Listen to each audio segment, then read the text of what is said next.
கற்றது உலகளவாகவும் கல்லாதது கைமண் அளவாகவும் இருக்கட்டும். Hello everyone, எல்லாரும் எப்படி இருக்கீங்க? நல்லா இருக்கீங்களா? இனி நான் பேச டாபிக் என்ன அப்படின்னு பார்த்தீங்கன்னா, ராகுல் டிக்கி, ஒரு சோஷியல் மீடியா இன்ஃப்ளூயன்சர். இன்றைக்கி அவர் நம்ம கூட இல்லை, ஒரு வருத்தமான ஒரு விஷயம் அப்படின்னே சொல்லலாம்.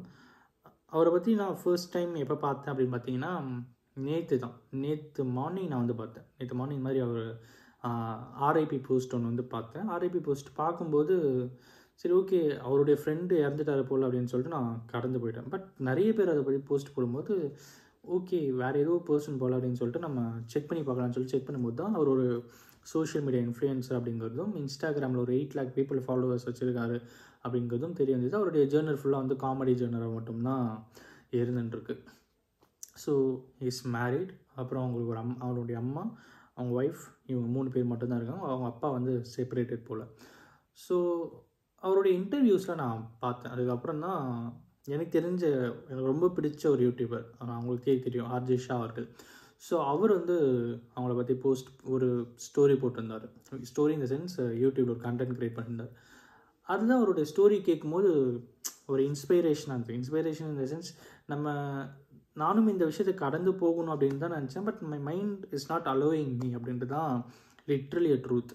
எதனால் அப்படின்னா, நிறைய பேர் இங்கே சோஷியல் மீடியாவில் அப்படின்ட்டு வரும்போது ஒரு நாளைக்கு நம்ம ஒரு 100 ரீல்ஸ் பார்க்குறோம் அப்படின்னா கூட அந்த 100 ரீல்ஸில் நிறைய பர்சனை நம்ம வந்து ஓவர் கம் பண்ணுவோம்.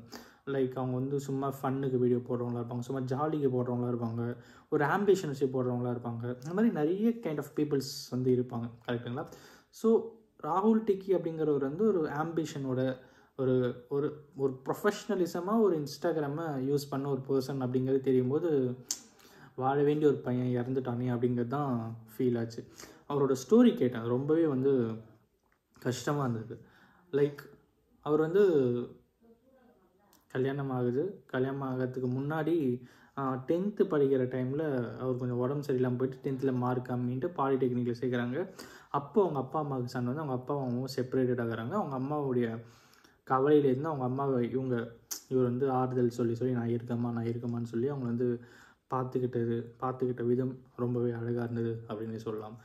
இன்னும் சொல்லணும் அப்படின்னு பார்த்தீங்கன்னா, அவர் அதுக்கப்புறம் ஒரு கார் க்ளீன் பண்ணுற வேலை, அப்புறம் ட்ரைனேஜ் டேங்க் க்ளீன் பண்ணுற வேலை அப்படின்ட்டு நிறைய இந்த மாதிரி சின்ன சின்ன வேலைகள்லாம் போய் சின்ன அமௌண்ட்லாம் சம்பாரித்து இந்த தெருவில் வந்து ஷோ பண்ணுவாங்க பார்த்தீங்களா, அந்த மாதிரி கூட நான் பண்ணியிருக்கேன் அப்படின்ற மாதிரி சில இன்டர்வியூஸ் பேசியிருந்தார். அந்த மாதிரிலாம் சம்பாரித்து கொஞ்சம் கொஞ்சமாக வந்து அதுக்கப்புறம் என்ன இந்த உலகம் வந்து கஷ்டப்படுத்தி பார்த்தது, இந்த உலகத்தை நான் சிரிக்க வைக்கணும் அப்படிங்கிற மாதிரி சார்லி சாப்ளின் அவருடைய ஒரு டைலாக் இருக்கும். இந்த உலகம் என்னை அழ வைத்தது, நான் அவர்களை சிரிக்க வைக்க ட்ரை பண்ணேன் அப்படின்ற மாதிரி.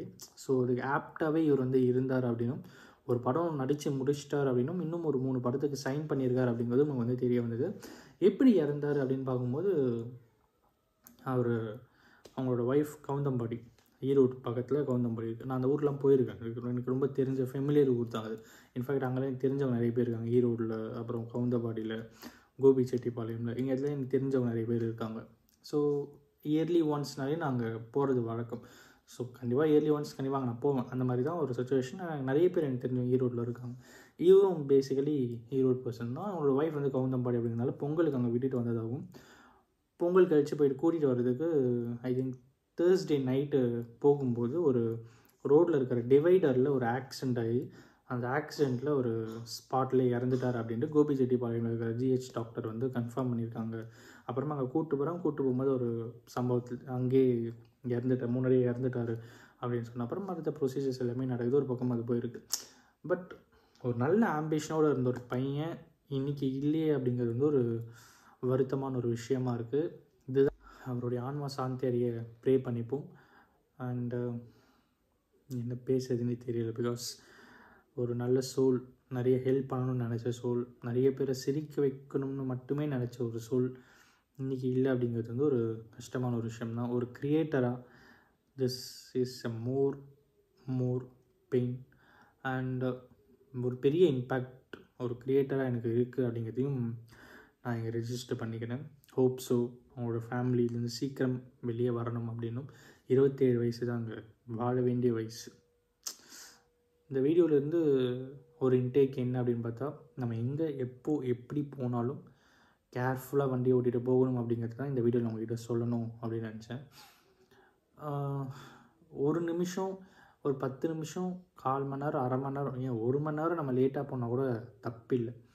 நம்ம 30 வருஷம் சீக்கிரம் போயிடக்கூடாது மேலே அப்படின்னு என் தலைவர் ராஜேஷா சொல்லியிருக்காரு. ஸோ அது மாதிரி எங்கே நம்ம போகணும் பிளான் பண்ணாலும் ஒன்று சீக்கிரமே கிளம்புற மாதிரி பார்க்கணும், இல்லைன்னா லேட்டானாலும் சரி பரவாயில்ல, உயிருக்கு முன்னாடி எந்த ஒரு விஷயமும் பெரிய விஷயமே இல்லை.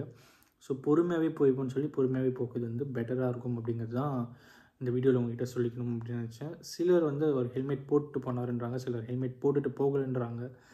What ever it is, sometimes it may happen. Helmet போட்டுட்டு போயும் தவறுதல் அப்படிங்கிறது நடக்க தான் செய்யும். நேரம் கெட்டு போயிருந்தால் நம்ம ஒன்றும் பண்ண முடியாது. ஸோ ஹெல்மெட் போட்டுட்டு போனாலும் போட்டுட்டு போகலை அப்படிங்கிறதெல்லாம் தாண்டி நாம் ஹெல்மெட் போட்டுட்டு கேர்ஃபுல்லாக போவோம் அப்படிங்கிறது தான் இந்த வீடியோவில் உங்கள்கிட்ட நான் பேசிக்கணும் அப்படின்னு நினச்சேன். ராகுல் டிக்கி அவருடைய ஆன்மா சாந்தி அடைய இறைவனை பிரார்த்திப்போம் அப்படின்னு சொல்லி இந்த வீடியோ முடிக்கிறேன். தேங்க்ஸ்.